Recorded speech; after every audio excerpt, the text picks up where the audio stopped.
Hola a todos, espero que ustedes estén bien. Hoy vamos a aprender a dar nuestra opinión en español.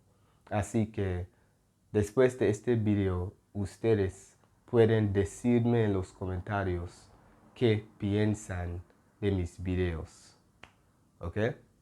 So today we are going to learn how to give our opinion in Spanish. And as you see, there are many ways to do so. And what you will be delighted to know is that many of these expressions are actually interchangeable. So you can use one or the other. But there are situations in which it would be ideal to use one over the other. For example, if someone asks you, what is your opinion of a movie, right? ¿Qué opinas de esta película? Right? What do you think about this? Or ¿qué piensas de esta película? What do you think about this film? Are you going to say estoy de acuerdo? I agree? No, you're not going to say I agree because it would not be appropriate based on that situation. To agree means that a view was already put forth and you're just confirming that you approve or that you disapprove, right? So that is just an example to show you that sometimes a different expression would be ideal, even though I said initially that the majority of them can be used interchangeably, right? Muy bien. First expression, we can use para, the preposition para, which we know is very versatile. Para Oscar, el partido fue emocionante. In Oscar's opinion, the match was exciting. So we use para followed by the subject. Now, with the exception of the first person singular, with the exception of the first and second person singular, yes, which would be yo and tú. We use the subject pronoun when we are using pronouns as the subject, right? Because para is a preposition. Even though para is a preposition, we use the subject pronouns in Spanish, right? With the exception of yo and tú. So, para mí, in my opinion, para ti, in your opinion. But for all the others, we use the subject pronoun. So, para él, para ella, para usted, para nosotros, para vosotros, para ellos. Okay? So we use para followed by the individual, and what para does is para gives us that individual's perspective, okay, or opinion. 2, we can use these verbs. So all of these verbs have a similar meaning, which is why I put them together. Pensar, to think. Creer, to believe. Opinar, to opine. Considerar, to consider. Parecer, to seem. Parecer is an interesting verb which we will analyze shortly. Mi mamá piensa que hace frío. My mother thinks that it is cold. So pensar is one of those verbs that carries an internal change, of course. Piensa que hace frío. Nosotros creemos que la situación va a mejorar. We believe that the situation is going to improve. Opinamos que ganaremos esta noche. You think that we will win tonight. Ustedes consideran que este precio es bastante elevado. You consider this price to be rather high. That's right.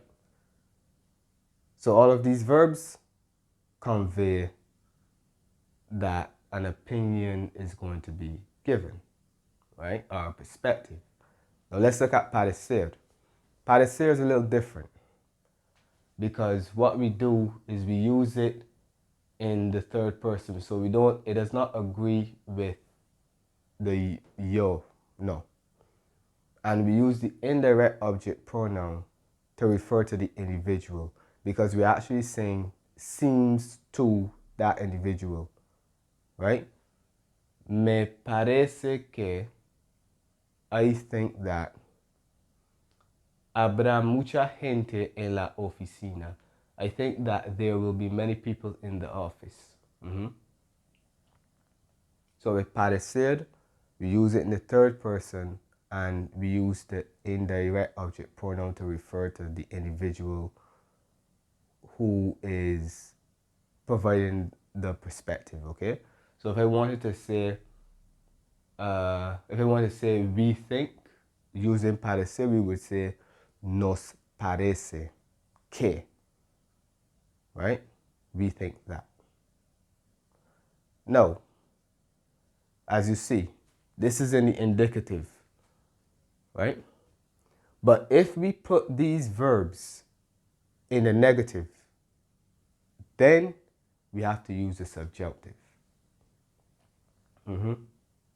So, mi mamá no piensa que haga frío. My mother does not think that it is cold. Nosotros no creemos que la situación vaya a mejorar. So just remember, if you use these in the negative, we must use the subjunctive. All right? Because negation is one of the subjunctive triggers, right? Same thing over here with parecer. No me parece que haya mucha gente en la oficina. No me parece que haya mucha gente en la oficina. But I also forgot to mention that if we add an adjective with parecer, then we use the subjunctive. But if we do not have an adjective, it remains in the indicative. So this is why me parece que habrá mucha gente. But if I say, me parece triste que algunas personas piensen así, then I have to use the subjunctive because I have added a qualifier, an adjective, right? So, me parece triste que algunas personas piensen así. So, it seems sad to me that some persons think like that. Muy bien.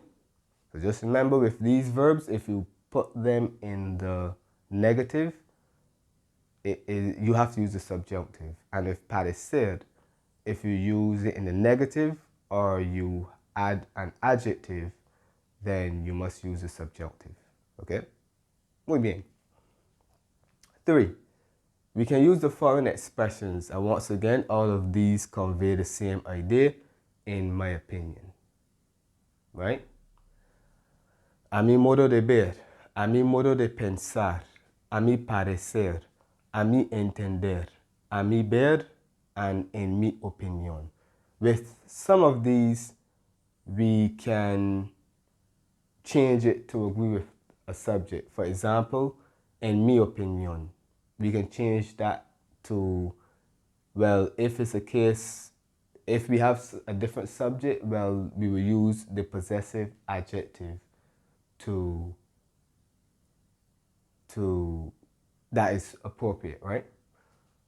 So if en mi opinión, in my opinion, in his opinion, en su opinión, right? A mi modo de pensar, viajar es importante. In my opinion, traveling is important. Yep. A mi entender, viajar es importante. So I could use any of the expressions here to convey that same meaning. Okay? 4, we can agree or disagree by using the expression estar de acuerdo. Yes. That is the verb to agree in Spanish. So if a view has already been mentioned and we want to approve or disapprove, we can just say estoy de acuerdo. And then of course we can provide a reason. Estoy de acuerdo en que Olivia es una mujer bonita. I agree that Olivia is a beautiful woman. So if we want to say agree that, we say en que.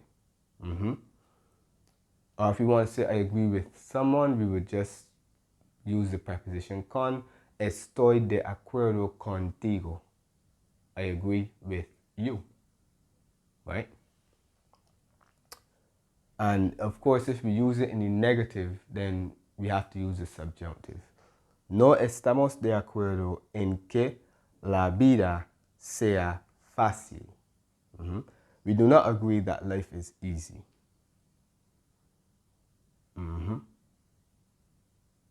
That's right. That is right. No estamos de acuerdo en que la vida sea fácil.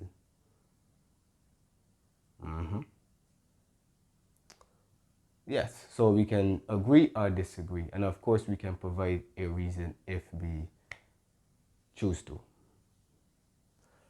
5, we can use desde mi punto de vista.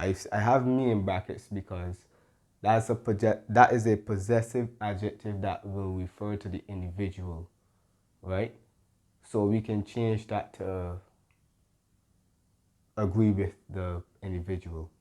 So desde tu punto de vista, desde nuestro punto de vista, etc. Okay? Desde nuestro punto de vista, estos alumnos son muy listos.